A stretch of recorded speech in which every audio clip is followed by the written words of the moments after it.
Bonjour à tous, bonjour frères et sœurs. Je suis très heureux de pouvoir partager une fois de plus la parole avec vous. J'espère que vous allez bien et que par la grâce de Dieu, vous tenez bon et fermement attachés à notre Seigneur. Je vous propose de lire ce texte qui se trouve dans l'évangile de Jean au chapitre 6 et nous allons lire à partir du verset 33. Voilà ce qui est écrit. C'est Jésus qui parle. Oui, le pain de Dieu, c'est celui qui descend du ciel et qui donne la vie au monde. Alors les gens disent à Jésus, Seigneur, donne-nous toujours ce pain-là. Jésus leur répond, le pain qui donne la vie, c'est moi. Si quelqu'un vient à moi, il n'aura jamais faim. S'il croit en moi, il n'aura jamais soif. Mais je vous l'ai dit, vous m'avez vu, et pourtant, vous ne croyez pas. Tous ceux que le Père me donne viendront à moi, et celui qui vient à moi, je ne le mettrai pas dehors. Oui, je suis descendu du ciel pour faire la volonté de celui qui m'a envoyé. Je ne suis pas venu faire ce que je veux. Voici la volonté de celui qui m'a envoyé. Je ne dois perdre aucun de ceux qu'il m'a donnés, mais je dois les relever de la mort le dernier jour. Amen. Dans ces quelques versets, frères et sœurs, Jésus est en train de se révéler d'une manière extraordinaire aux personnes qui étaient là, à côté de lui, et qui le questionnaient. Jésus dit clairement qu'il est descendu du ciel, qu'il est ce pain de vie, qu'il est venu apporter une vie que le monde ne connaissait pas, mais une vie abondante, une vie éternelle. Il est en train de dire qu'il y a un lien direct entre lui et Dieu le Père, et qu'il fait extrêmement attention à faire sa volonté, à lui être agréable. Le verset qui va particulièrement nous intéresser, c'est ce verset 37, où Jésus dit qu'il ne mettra personne dehors. Je ne sais pas si vous avez fait déjà attention à ce verset, mais en y réfléchissant, cela paraît presque évident. On se dit, mais Seigneur, tu n'as pas besoin de le préciser. On le sait, on s'en doute.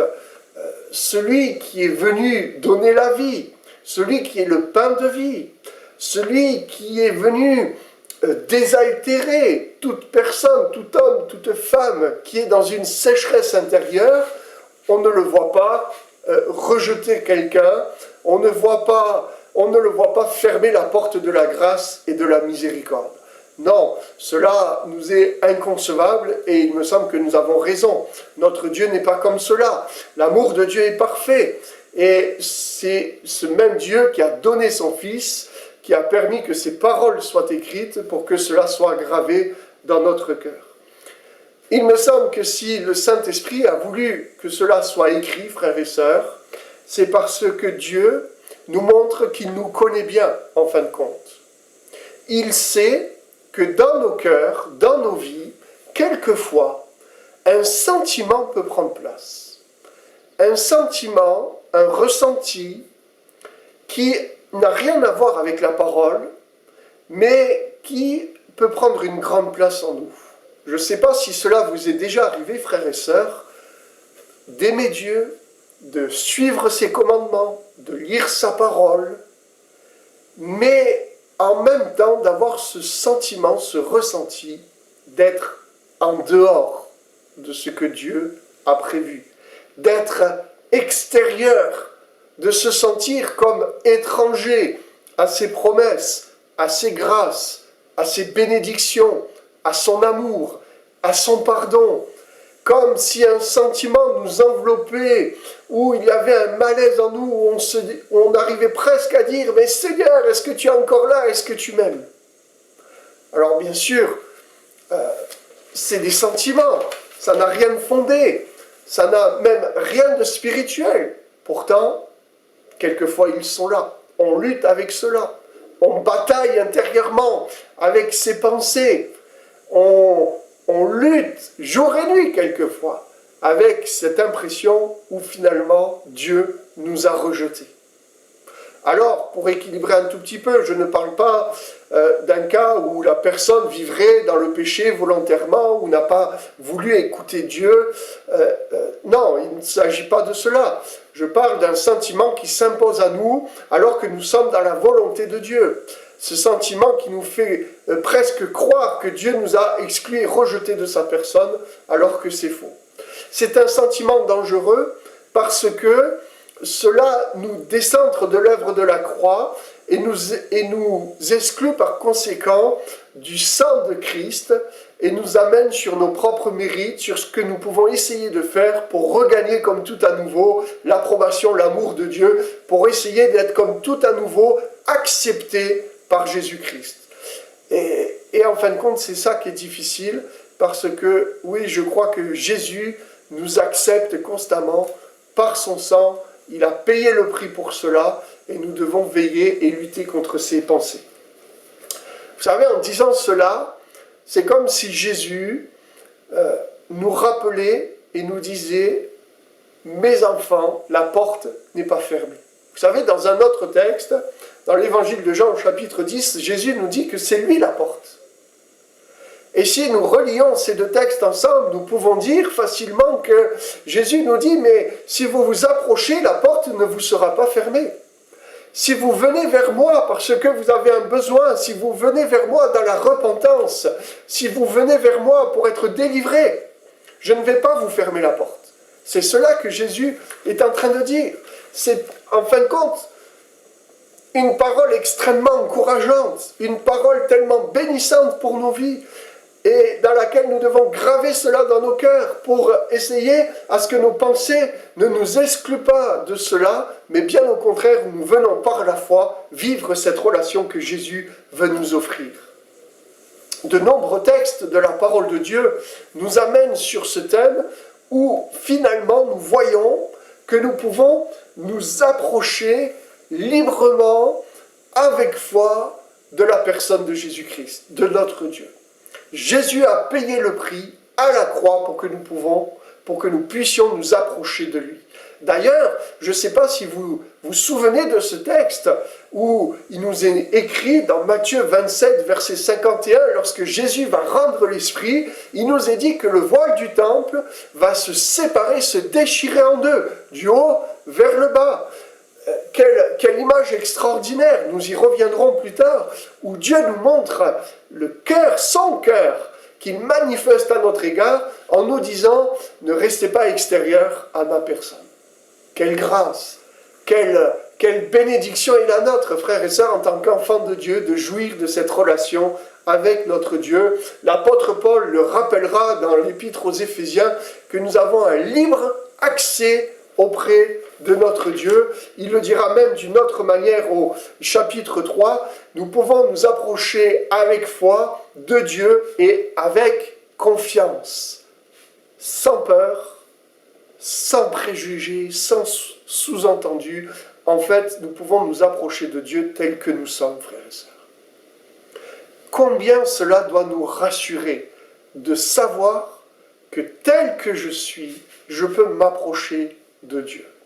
Combien de personnes aujourd'hui, frères et sœurs, portent un masque dans la société que nous vivons? Combien même d'enfants de Dieu viennent à l'église avec une apparence, avec un groupe d'amis, avec des frères et sœurs? Quelquefois, on montre une image, alors qu'intérieurement, ce n'est pas du tout ça la réalité. Combien nous pouvons bénir le Seigneur, combien cela est rassurant pour nous de savoir que tel que je suis, avec mes faiblesses, avec mes manquements, avec mon incapacité, avec encore mes casseroles que je traîne derrière moi, oui, je peux venir devant Dieu, parce que Dieu, frères et sœurs, de toute éternité a prévu cette relation avec nous. Le plan de Dieu, frères et sœurs, c'était de nous sauver, c'est évident. Le plan de Dieu, c'était de nous arracher des ténèbres pour nous planter dans son royaume. Mais le plan de Dieu, frères et sœurs, c'était qu'une fois que nous sommes dans son royaume, qu'il y ait cette relation avec lui, de cœur à cœur, sans hypocrisie, sans masque, mais tels que nous sommes, nous voulons venir dans la présence de Dieu. Oui, Dieu l'a voulu ainsi. Et nous devons comprendre que rien ne peut nous enlever de la main de notre Dieu. Nous avons ce libre accès auprès de notre Père, parce que dans cette relation, il y a la guérison, la restauration, il y a notre éducation, tout ce que nous avons besoin pour grandir en tant qu'enfants de Dieu. Partager cela nous amène peut-être un peu plus loin dans notre appel et notre vocation, ce que Dieu a voulu en nous sauvant. Je l'ai dit tout à l'heure, lorsqu'il nous a plantés, mis dans son royaume, c'était pour avoir cette relation avec nous. Et le livre de l'Apocalypse nous rappelle qu'il nous a sauvés pour faire de nous des sacrificateurs, un royaume de sacrificateurs. Ça, c'est notre appel. Ça, c'est la vocation que Dieu nous adresse en nous disant que dans cette relation qu'il veut établir avec nous, c'est une relation où il nous honore en nous donnant cette responsabilité et cet appel.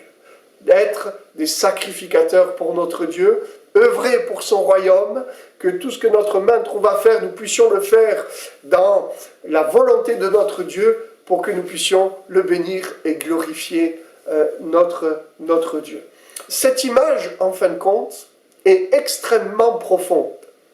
Car, je ne sais pas si vous vous en souvenez, mais parler de sacrificateur nous renvoie dans l'Ancien Testament, où le sacerdoce a été établi et il y avait des règles très précises, très strictes de la part de Dieu, où les Lévites, les sacrificateurs et le souverain sacrificateur avaient des fonctions bien précises et à manifester et établir à des périodes aussi bien précises.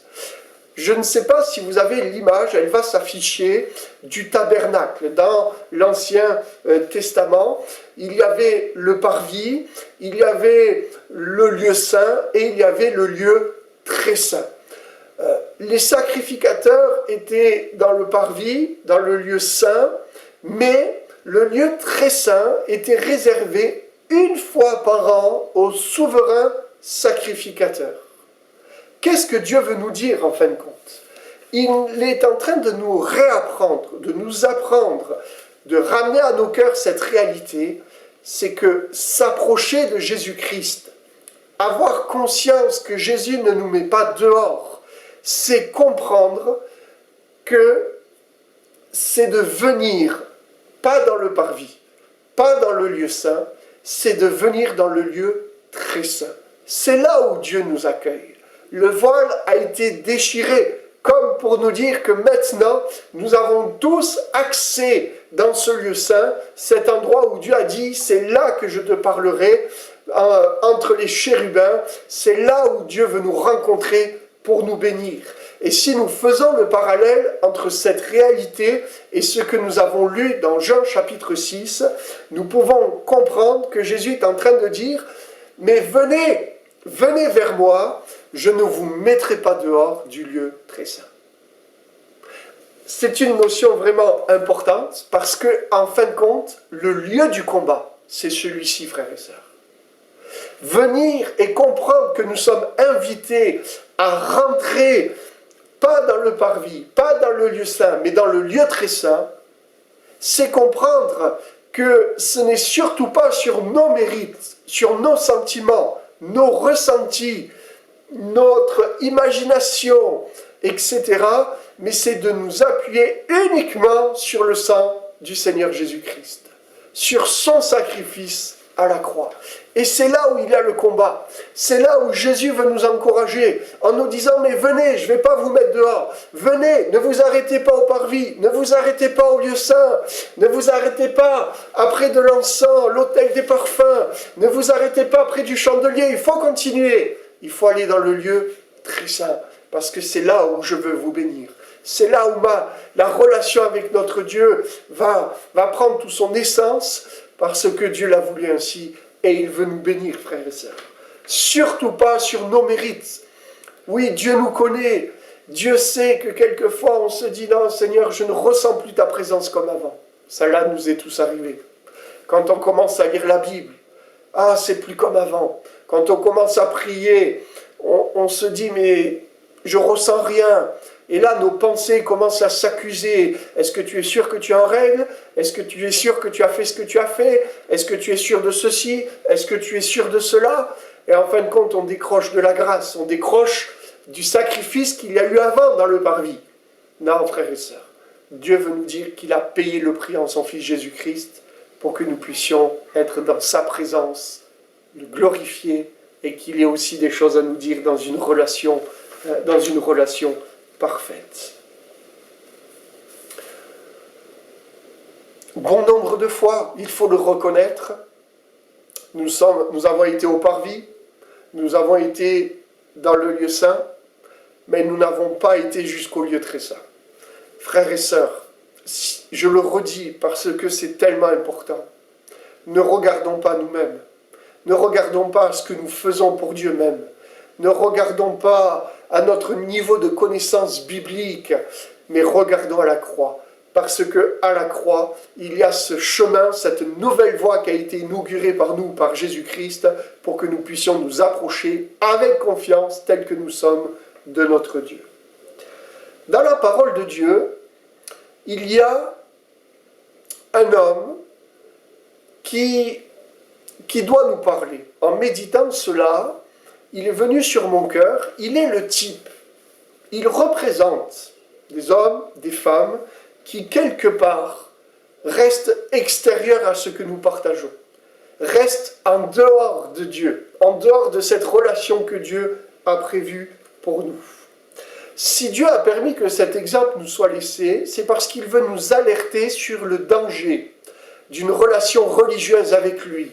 Il veut nous alerter sur le danger d'une relation basée sur nos propres efforts, sur nos propres mérites, et non plus basée sur la grâce de Dieu et le sacrifice de Jésus-Christ. Il s'agit de la parabole du fils prodigue, mais plus particulièrement du frère du fils prodigue, du second fils de cet homme, celui qui n'est pas parti. La Bible nous dit donc, dans Luc chapitre 15, on ne peut pas lire cette parabole, ça prendrait trop de temps, mais la Bible nous dit que donc le jeune fils va partir. Elle ne nous parle plus trop de l'autre fils, mais en lisant la parabole en entier, on s'aperçoit que l'autre fils, le fils aîné, lui va rester. Lui va continuer le travail. Lui, jour après jour, va être au quotidien avec son père. Il va voir très certainement son père souffrir de cette situation, il va voir son père pleurer, il va voir son père prier, on peut imaginer beaucoup de choses. Toujours est-il que lui va rester et il va travailler. Celui qui viendra à moi, je ne le mettrai pas dehors. Frères et sœurs, quelquefois, les situations de notre vie nous amènent nous-mêmes à nous placer en dehors. Et c'est cela qui est dangereux. C'est cela qui est triste. Ce fils qui est resté, lorsque son frère va revenir, il était au travail, il ne va pas le voir, mais lorsqu'il va revenir, il va entendre la musique, il va entendre des bruits de réjouissance, il va entendre des bruits de danse, et il va demander à un serviteur, mais qu'est-ce qui se passe là? Et c'est le serviteur qui va dire, mais voilà, ton frère est revenu, alors ton père a tué le veau gras pour se réjouir. Et là, à ce moment-là, la réaction de ce fils est étonnante, parce que la Bible nous dit qu'il va rentrer dans une colère. Et cette colère va l'amener à ne pas rentrer dans la maison, à ne pas rentrer dans le lieu de la réjouissance, à ne pas rentrer dans le lieu de la célébration, dans le lieu de la joie. On pourrait paraphraser en disant, il ne va pas rentrer dans le lieu de l'intimité de la famille, de l'intimité avec le Père pour se réjouir comme se réjouit le Père, mais il va rester en dehors. Et ça doit nous interpeller, frères et sœurs. À tel point que la Bible nous dit que c'est le Père qui va sortir pour aller le chercher. Et le Père va lui dire, mais viens, pourquoi tu ne rentres pas? Et là, cet homme qui, on ne sait pas combien de temps cela a duré, peut-être il s'agit de vous, frères et sœurs, de toi mon frère, toi ma sœur, cet homme qui avait été fidèle, cet homme qui lisait sa Bible, cet homme qui priait chaque jour, mais qui entretenait une relation quelque part faussée avec son Dieu, va exploser en disant « Mais tu as tué le veau pour mon frère qui a dissipé la fortune avec des prostituées, et pour moi alors ?» Sous-entendu, mais qu'est-ce que tu as fait pour moi?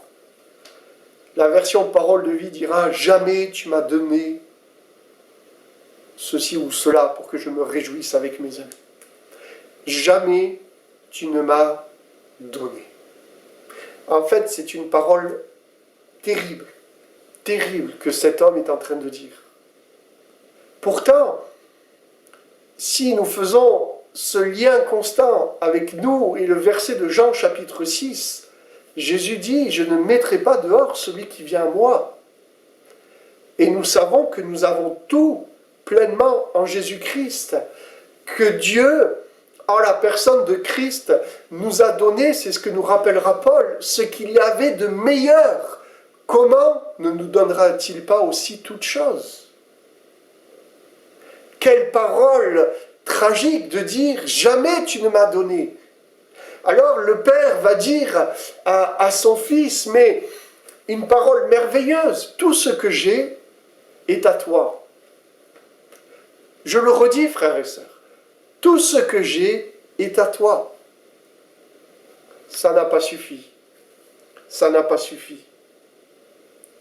Jamais tu ne m'as donné un veau, jamais tu ne m'as donné ceci, jamais tu m'as donné une bénédiction, jamais tu m'as demandé ce que je t'ai demandé, etc., etc.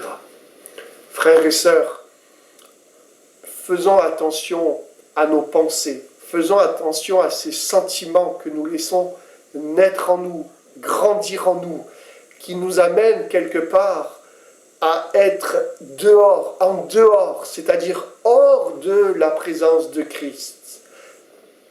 Faisons attention à ne pas nous construire une vie spirituelle en dehors de la personne de Christ. Parce que cela nous amène dans des frustrations, dans des incompréhensions, et nous amène à vivre finalement une vie chrétienne pauvre, en dehors de la grâce et de l'abondance que Jésus veut nous donner. Je crois qu'on ne mesure pas la gravité de cette parole que le Fils a prononcée. Quel outrage! Quand il a dit cette parole à son Père, quel outrage quelquefois nous pouvons, même si nous ne le verbalisons pas de la même manière, nous pouvons laisser ces pensées rentrer en nous, de dire à Dieu, tu ne m'as jamais donné ceci ou cela, de dire ça à notre Dieu qui nous a donné Jésus-Christ. C'est terrible en fin de compte. C'est terrible et cela nous est peut-être tous arrivé à un moment donné ou à un autre d'être tellement centrés sur nos frustrations, nos incompréhensions, de dire « mais tu ne m'as pas donné ». Alors que Dieu se définit comme un Dieu d'amour qui nous a donné. Celui qui peut combler notre vie. Frères et sœurs, je crois que Dieu nous rappelle ces choses pour que nous puissions ne pas ressembler à ce Fils qui est resté, mais être dans cette vie abondante que Jésus nous offre, à venir dans la maison du Père, si nous reprenons cette image de Luc chapitre 15. Ne restons pas extérieurs à la réjouissance de Dieu. Ne restons pas étrangers à ce que Dieu est et ce que Dieu fait, que ce soit dans nos vies ou dans la vie des frères et sœurs. Réjouissons-nous avec ceux qui se réjouissent, frères et sœurs. Et pleurons également avec ceux qui pleurent. C'est ainsi que nous partageons les joies et les peines des uns et des autres. Soyons en communion avec notre Dieu et soyons en relation les uns avec les autres. C'est ainsi que Dieu a prévu notre vie chrétienne, la vie spirituelle. Dieu nous dit qu'il n'y a aucun obstacle pour que nous puissions traverser le parvis, le lieu saint et aller au lieu très saint, pour que là, il puisse nous communiquer, nous donner ce que nous avons besoin. Frères et sœurs, avons-nous été jusqu'au lieu très saint pour que Dieu nous donne ce qu'il a prévu? Nous ne pouvons pas imposer à Dieu ce que nous voulons, mais nous devons écouter et recevoir ce que Dieu a prévu pour nous. Oui, je veux vous encourager, frères et sœurs, à comprendre, à réapprendre, à saisir l'amour de Dieu qui nous dit une nouvelle fois, viens dans ma présence, je ne vais pas te rejeter, je ne vais pas te mettre dehors, ne te comporte pas comme ce fils, mais viens pleinement en moi, et là je vais te donner ce qui est nécessaire pour ta vie. Oui, frères et sœurs, rentrons dans la maison de notre Père pour nous réjouir, rentrons dans sa présence, et là, laissons Dieu nous façonner, nous parler, nous éduquer, pour être cet homme, cette femme qu'il veut que nous soyons pour lui et pour le glorifier. J'aimerais terminer peut-être en rappelant à nos cœurs ce que l'apôtre Paul dit dans son épître aux Éphésiens, chapitre 2, et le verset 19, voilà ce qui est écrit dans la version Parole de vie. « C'est pourquoi vous n'êtes plus des étrangers ni des gens de passage, mais vous faites partie du peuple de Dieu, vous en avez tous les droits, et vous êtes de la famille de Dieu. Vous êtes devenus la maison qui a pour fondation les apôtres et les prophètes. La pierre principale, c'est le Christ Jésus lui-même. Nous sommes des gens de la maison de Dieu, nous ne sommes plus des gens du dehors. » Voilà ce que l'apôtre Paul nous dit, nous rappelle dans cet épître. Voilà ce que j'aimerais laisser sur votre cœur. Jésus ne nous rejette pas, Jésus ne nous laisse pas dehors, Jésus nous accueille. Laissons nos pensées de côté, laissons ce que nos sentiments quelquefois peuvent nous dire. Venons pleinement dans la maison de Dieu pour nous réjouir et recevoir ce que Dieu a prévu pour chacun d'entre nous. Que Dieu vous bénisse, frères et sœurs. À très bientôt. Soyez encouragés, fortifiés. Amen.